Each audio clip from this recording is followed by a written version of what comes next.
күмөндүү шайлоо деп айтам. Күмөн жараткан жыйынтык. Ошол эле убакта Атамекен партиясынын күрөшү улантат. Биз сөзсүз күрөшүбүздү улантабыз. Азыр оппозициялык чоң блок түзгөнгө даярданабыз. Анткени мындай ыкылас шайлоону биз тарыхта көргөн эмеспиз. Мына мекеним Кыргызстан, биримдик Кыргызстан болуп 3 партия келип, туугандашкан, кландашкан, коррупциялык схемалардын авторлору келип, 3 партия келип, ушу 100дөн ашык мандатты, 100дөн ашуун мандатты парламентте ушулар бөлүп алат экен. Ошондуктан мына көрүп атасыңар, президент баш болуп айтып атты, добуш сатып болсо жазасын беребиз деп, массалык түрдө добуштарды сатып алышты.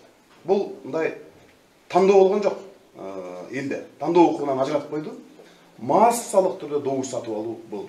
Бирок ошого дагы көз жумуп, дагы эле бийликтин факт сурап отурганы, демек булардын таза шайлоо өткөрүү ниети жоктугунан кабар берет. Биз азыр шайлоодон өтпөй калган, ушул шайлоонун жыйынтыгына нааразы болгон оппозициялык партиялардын жетекчилери менен сүйлөшүп атабыз. Кудай буйруса баарыбыз чогулуп, биз чоң оппозициялык блок түзөбүз.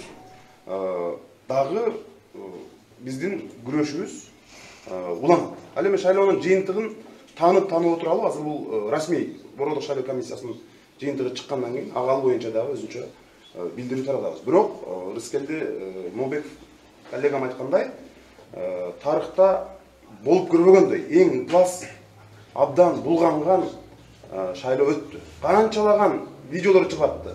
Интернетте жайнап чыкты. Пачкалаган акчаларды таратып атышат. Бирок ошого карабастан мына ушундай жыйынтык бергени абдан өкүнүчтүү болду.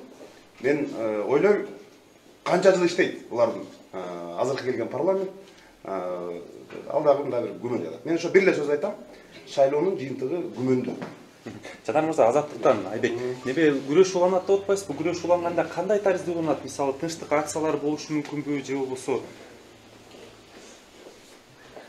Биз күрөштүн ар кайсы формаларын азыр штаб, талапкерлер, партиянын жетекчилиги, бул баарыбыз мындай отуруп талкуулап атабыз. Бирок биз ошол күрөшкө даярданып атабыз. Анткени мындай ыкылас шайлоону биз жөн кое албайбыз, албетте. Мындай радикалдуу күрөшөбүз.